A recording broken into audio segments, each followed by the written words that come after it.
Bristlefrost is the protagonist of the most recently concluded Warrior Cats arc, The Broken Code. Though people initially disliked her, eventually she grew on them. Her heartbreaking death drew even more people over liking her, and now she's a considerable fanbase. Recently, people have started talking about reviving her. However, there are some problems with that, and reviving her would mean a lot of problems for the rest of the series.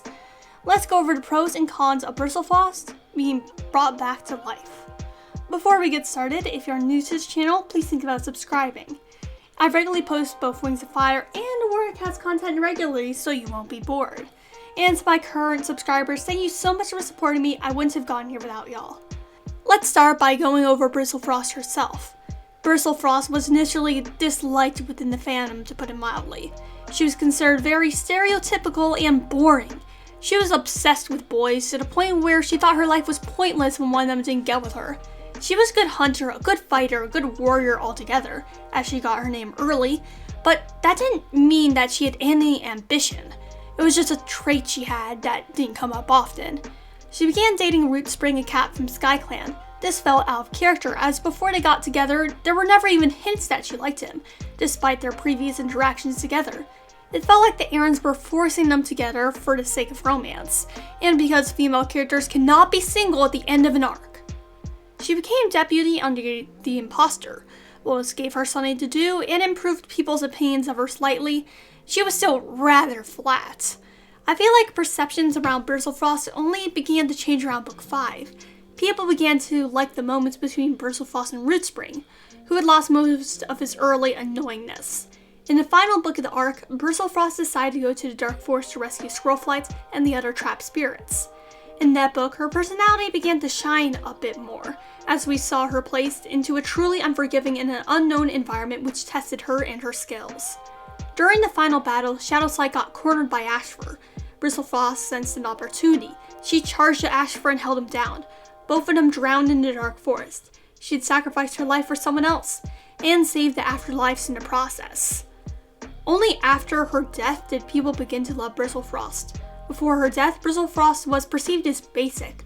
She was a female character obsessed with boys and involved in a standard forbidden romance. What else was new? She had no aspirations outside of getting a mate, and didn't seem to be any bit ambitious. However, her death added interest. She sacrificed herself to kill perhaps the most hated / obsessed with cat in the entire fandom.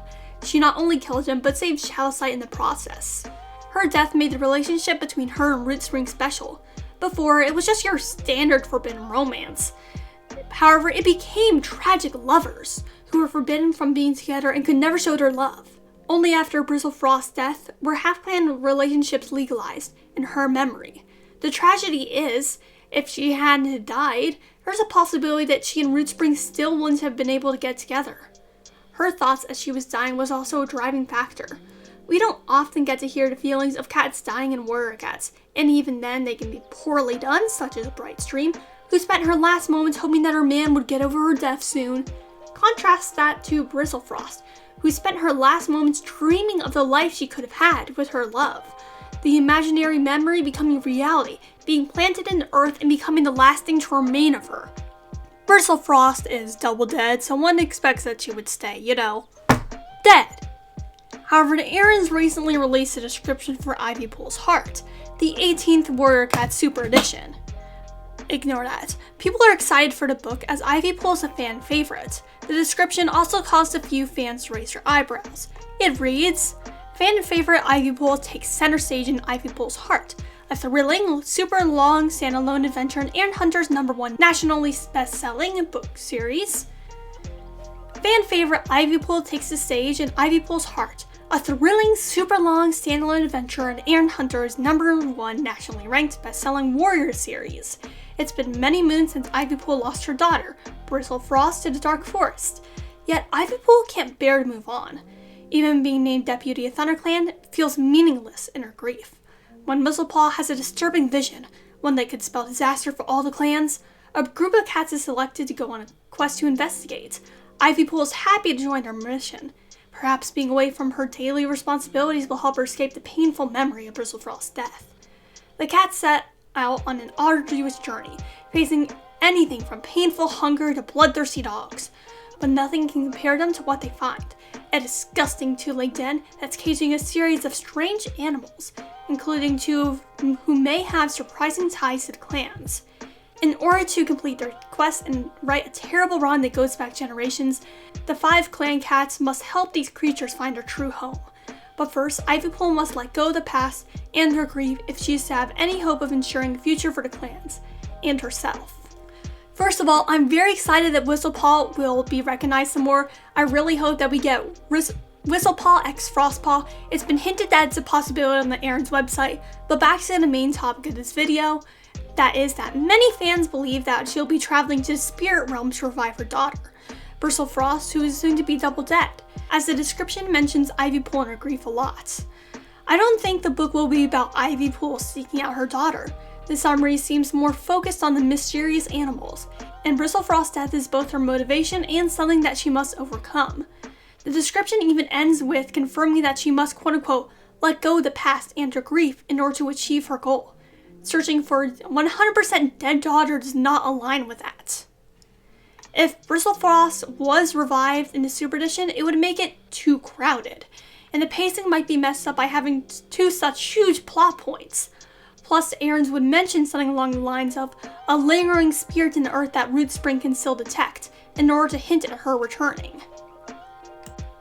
I do not think the Erin's will revive Bristlefrost for another reason. It destroys the concept of stakes in the series.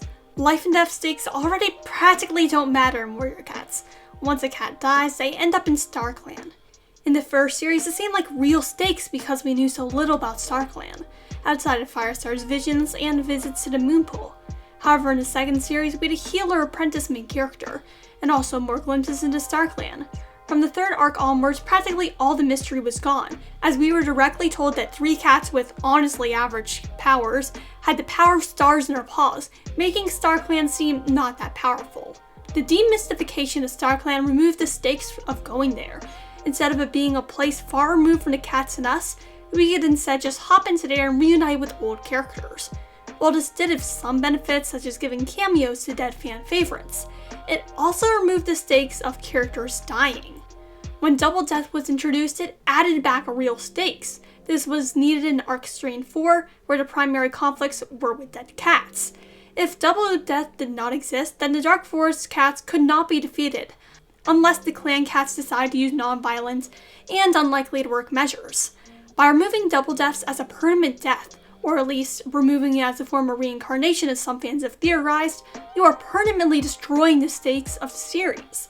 Characters will never truly die per se, they will just go on living, indefinitely.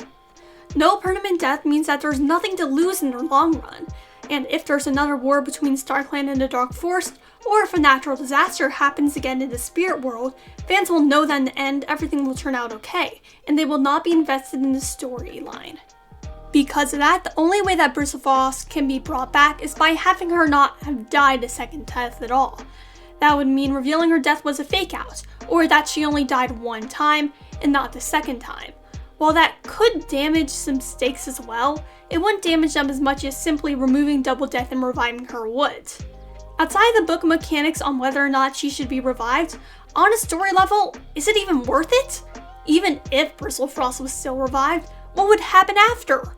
Her death is the reason why people like her so much. People thought she was boring before. When her death is removed or undone, we are left with a flat character with no real ambitions outside of romance. She could do nothing, the same thing that she is doing right now as she's dead. She might have a few kits, but when is a mother ever important in the kids' lives? Those are all my opinions on Bristlefrost and reviving her, but what do you think about reviving Bristlefrost? Do you believe Erin should do it? And if they do, should any other double dead cats like Spodleaf come back? Comment down below. If you like this video, feel free to subscribe. I make Wings of Fire and Warrior Cats videos pretty often, and your support would mean a lot to me. And to those who've already subscribed, thank you for your continued support. I wouldn't have gotten here without y'all. Peace, Rogan out.